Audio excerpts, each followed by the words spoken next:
All right, 6.1, 6.2, here we go. So first off, the central case study about Costa Rica was actually really interesting to talk about and read. It's basically talking about how their forests were starting to kind of decline just like the rest of the world. Then the government stepped in and did a really good job. They basically incentivized everything. So this picture's up here. I really like kind of what it shows. So you can see in 1940, see the amount of forest that's going on, but in 1987, it really dropped like significantly. Obviously, you can tell the difference between 1940 and 1987. So in 47 years, it really switched. But look, after the government stepped in, how much regrowth happened in just 18 years. That happened. It's really, really cool how basically government steps in and does it kind of like in the correct way. They can really make a difference. So what I wrote about that is page 132 here. I wrote about giving financial incentives leads communities to appreciate the value nature has. And if you think about it on a very kind of real sense, our system and our culture and our country values things that cost money. You know, the more it costs, the more people value it. Like they're really jealous of the Mercedes and the Ferraris and big houses because they know it costs a lot. So if you can give financial incentives or financial like numbers to something, it inherently will start to make it so the culture and the country value it more. So moving to page 133, I talk about how culture and worldview determine how we act. Now, the culture and worldview are two different things, but they're really closely related. And they're defined really well up in this top corner here. See, culture can be defined as the ensemble of knowledge, beliefs, and values, and learned ways of life shared by a group of people. Okay, the big thing, culture is about a group of people. Now, culture, together with personal experience and personal circumstance, influences each person's perception of the world and his or her place within it. The person's worldview. So that's how they're interrelated, but they also have independence from one another. So the culture for some people, or the culture for the United States, at some times is very optimistic. You know, that we're the world leader in healthcare, and we're the world leader in education, and you name it. Some of the things that we have been good at, not currently. But then the worldview of somebody could be the complete opposite. You know, like the culture, like right now, we're going through a really rough time with COVID. But if you're really, really, really, really, really, really rich, your worldview is really optimistic because, hey, life's good for me. Second thing I wrote here is those activities are typically driven by money, which will determine where the money will be spent. Or excuse me, those actions are typically driven by money. And the ethics are how we should behave. Now, there's two kind of terminologies, kind of like parts of ethics, and they talk about them down here in the right corner here. They talk about relativists there and universalists there. So basically, relativists, basically, you can see it right there. Ethics do and should vary with social context. So the relative ethics should vary with kind of what's going on around you and the time and everything going on. But the universalists, okay, basically means that they're that right and wrong that hold across cultures and contexts. So those ethics for those guys, it doesn't matter what's going on. Basic ethics always, always, always prevail out of this. So moving to page 134. Now we're at instrumental versus intrinsic value. And it's kind of defined right above it there, so I'll move it. So the instrumental value is also what's called the utilitarian value, or like how much like money you can make out of it, kind of a thing. So like if I own a big, 100 acres of right now it's forest, but I see the utilitarian values if I chop it all down and start growing corn or grain for cattle, I can make a lot more money potentially. So I see that as instrumental value, whereas some people will view things for its intrinsic value or its inherent value, basically like it's nice, or like I said right there, has a right to exist and is valuable for its own sake. So like a forest, if I actually did, I would have a much more intrinsic value on it because I'm very environmental like viewpoint of things. So like this forest should stay a forest because a forest should stay a forest. Like I don't see the dollar signs in it. I just see that like it has value in and of itself. Another thing I write there, environmental ethics. So how we should treat the world for the future.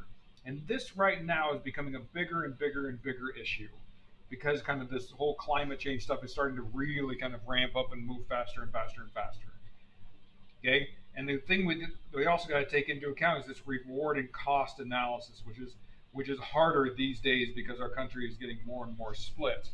About basically should we take care of the world, but how do we do that with the cost versus reward analysis? Like if we treat the world really good, but it costs a whole bunch of money, should we spend all of that money when it's just a little tiny bit of reward? Like that's the analysis that they're trying to make.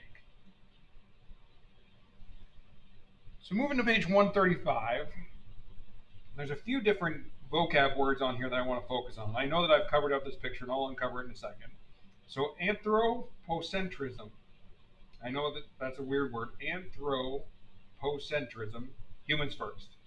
Basically, we rule the world. We're the top we're the top predator. We win. Now, there's also biocentrism. So we all must live together, or basically everything is the same. Everybody's got the same standards, kind of a thing. Now, on the flip side, ecocentrism, whereas communities, like communities of different populations, they have a higher priority than individuals. So if some individuals need to die so the community can survive, that's okay. So they have a much wider lens on this. And I'll take this sticky note off real quick, kind of see what's going on. So anthropocentrism, we are the ones that matter. We focus on us. Whereas biocentrism, they're more focusing on bio meaning life. They more focus on life. Everything that's alive has the same kind of value. Then ecocentrism is taking into account like the abiotic things as well, the things that aren't alive. The mountains and the lakes and the oceans and stuff like that. Okay, if something needs to die in order for this community to survive, that's okay in their opinion. All right, moving to 136. All right, so now the Industrial Revolution made us see how nature reacts to humans. Okay, again, remember the Industrial Revolution is when we basically started figuring out fossil fuels. And that's when we really started to kind of take off, both population-wise and production-wise in our world. Then we start dealing with this thing called preservation versus conservative ethics. And so you can see kind of here on the bottom there, you can see the preservation ethics there, which holds that we should protect the natural environment in a pristine and unaltered state.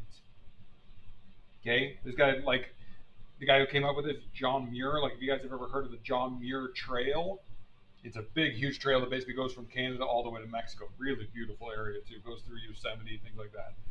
Now a different guy, Clifford Pinchot, I'm not sure I'm saying that guy's name right.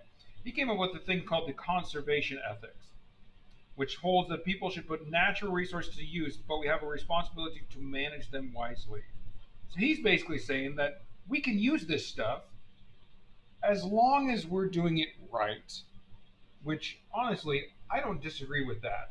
But the big thing in the bottom, manage them wisely, which we know humans, we don't do that kind of stuff. So on the one hand, I could very much see the argument of this, but where it falls apart is that we're not managing these things wisely.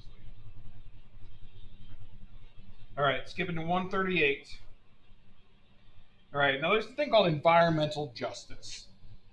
So basically the thing behind it, like think of, like it says, the actions we take can hurt others, typically the poor.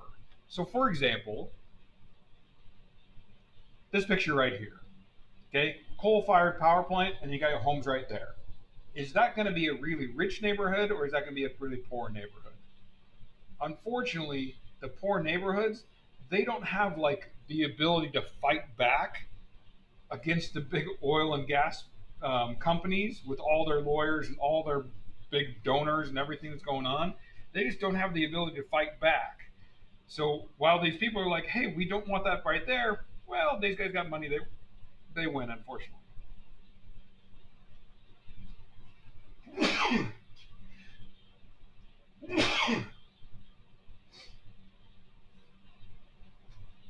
Sorry about that. All right, so environmental justice, the actions we take can hurt others, typically the poor. Therefore, accountability must occur. That's where that justice part comes into it. So if they are hurting, if that oil and gas company is hurting those people, like from a medical standpoint, that oil and gas company needs to pay them, kind of a thing. Another thing I wrote on there at the very bottom, I say migrant farm workers get hurt a lot, unfortunately. So like you can see some pictures of them right there. Like imagine leaning over to do farming all day, every day for 12 to 15 hours a day. Eventually that's just going to strain your back and you're going to start to kind of break apart. So that's where kind of like they need to be able to kind of have protection, and like the company needs to be able to like have medical benefits and all those kind of things that go along with it. All right, 139. All right, so now we got economy versus economics. Okay, so what this is, actually, this is associated with the next one over. All right, forget that part. We'll stop over here. Okay, so leave some questions. That way we got stuff to talk about.